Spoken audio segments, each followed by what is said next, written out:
Hello second year pathology के अंदर आज का हमारा जो टॉपिक है वो है सेरिब्रोवैस्कुलर एक्सीडेंट, सीवीए जिसको बोलते हैं अपन, और इसका दूसरा नाम है स्ट्रोक, और तीसरा जो नाम है वो है ब्रेन अटैक। इसको ब्रेन अटैक के नाम से भी जाना जाता है।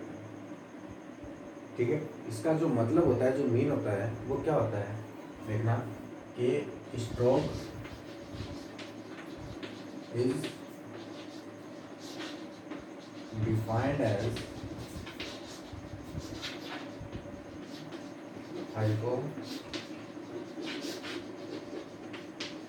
perfusion of blood to the brain tissue। ठीक है, क्या बोलते हैं कि stroke is defined as hypoperfusion of blood to the brain tissue. सीधी सी बात है, जैसे ये ब्रेन है, ये ब्रेन हो गया,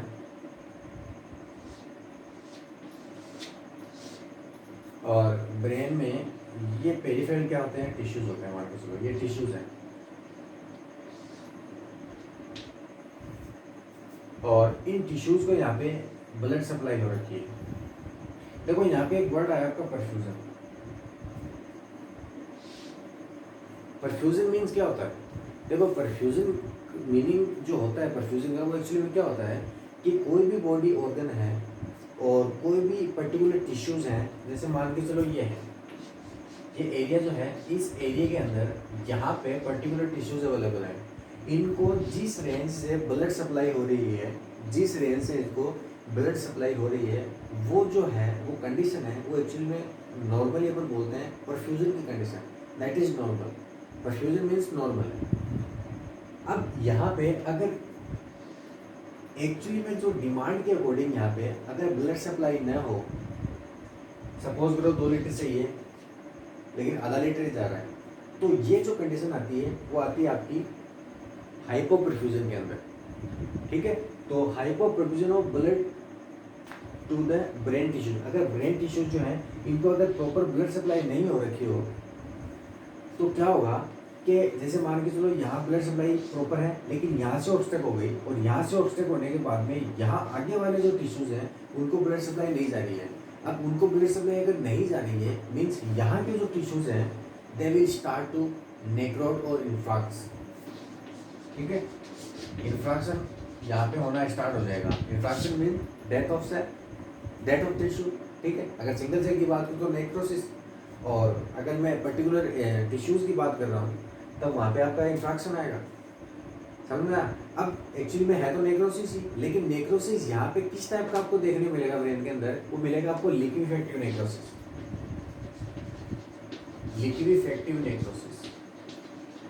सेलुलर पैथोलॉजी के अंदर मैंने आपको नेक्रोसिस के टाइप बताए थे, उसमें आपका एक टाइप आया था जिसको बोलते हैं अपन लिक्विफेक्टिव नेक्रोसिस। मीन्स यहाँ पे जो नेक्रोसिस जो हुआ है वहाँ पे जो मटेरियल बनेगा एक्चुअली में लिक्विड नेचर का जो है वो मटेरियल बनेगा, चीज़ी मटेरियल बनेगा वहाँ पे। ठीक है, और वो होगा कैसा? वाइट। अब उसके अकॉर्डिंग उसको अलग से डिवाइड कर रखा है। तो यहाँ पे आप स्ट्रोक के लिए बात करें तो stroke is defined as hypoperfusion of blood to the brain tissue. और यहाँ एक ये है कि जो ब्रेन अटैक जो स्ट्रोक है ये एक्चुअली में आपका एमआई और जो कैंसर है उसके बाद में थर्ड लीडिंग जो डेथ जो कोज है, लीडिंग डेथ है, वो ये है। कौन सा? स्ट्रोक। फर्स्ट वन में आप एमआई काउंट करोगे, और एमआई के बाद में जो लीडिंग डेथ होती है वो होती है आप कैंसर की बात करोगे, तो कैंसर के बाद में जो थर्ड वाला जो आएगा आपका डिजीज पोर्शन जो आएगा वो आपका यही आएगा, स्ट्रोक। और इसके अंदर जो आपको जो नेक्रोसिस देखने को मिलता है वो नेक्रोसिस कौन सा देखने को मिलता है? लिक्विफेक्टिव।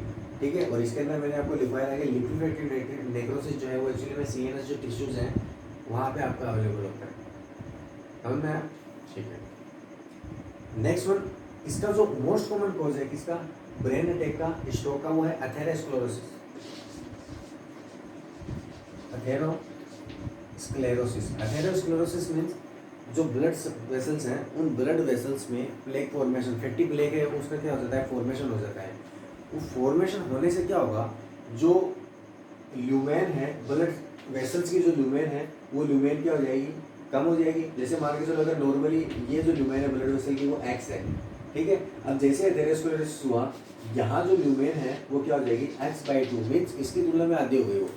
अब यहाँ पे x है और यहाँ पे x/2 है, तो एक्चुअली में जो अमाउंट जानी चाहिए ब्लड की जो टिश्यूज को आगे किसमें जाएगी, सीधी सी बात है x/2 में जाएगी, क्योंकि ये तो नॉर्मल है।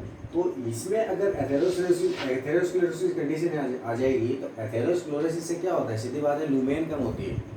और यही चीज़ मैंने आपको इन्फ्लेमेशन में पढ़ाई थी पैथोलॉजी के अंदर, कि अगर ल्यूमेन अगर कम हो रही है तो वहाँ पे जो ब्लड सप्लाई है, जो ब्लड सप्लाई एक्चुअली होनी चाहिए थी वो क्या हो जाएगी, डिक्रीज हो जाएगी। मीन्स हाइपोपरफ्यूजन की कंडीशन है। अगर हाइपोपरफ्यूजन की कंडीशन अगर अराइज हो रही है, means that will lead two stroke.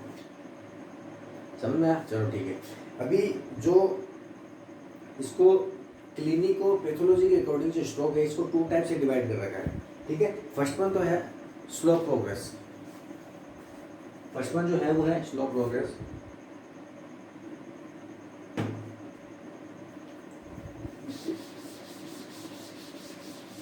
First one जो है वो है स्लो प्रोग्रेस। और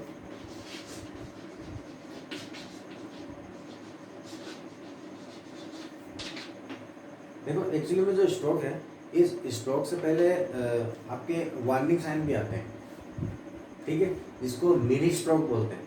समझ में आया? जैसे एक्चुअली में स्ट्रोक है वो परमानेंट अपन डिफाइन नहीं हुआ है, लेकिन अगर वो अराइज होगा तो उससे पहले मिनी स्ट्रोक आएंगे आपके। समझ में आया? जिसको बोलते हैं वार्निंग साइन ऑफ स्ट्रोक, जिसको बोलते हैं, जिसमें आपका आता है मिनी स्ट्रोक। समझ में आया? अब मल्टीपल अगर वहाँ पे इंफ्रैक्शन है वो अगर डेवलप हो रहा है, ठीक है, और इसलिए उसको क्या बोलते हैं, उनको बोला गया है कि साइलेंट स्ट्रोक भी बोलते हैं। अगर मल्टीपल वहाँ पे अराइज हो रहे हैं तो उनको साइलेंट स्ट्रोक बोल दिया जाता है, ठीक है। तो यहाँ पे जो फर्स्ट वन जो है वो है स्लो प्रोग्रेस और पेल इंफ्राक्ट,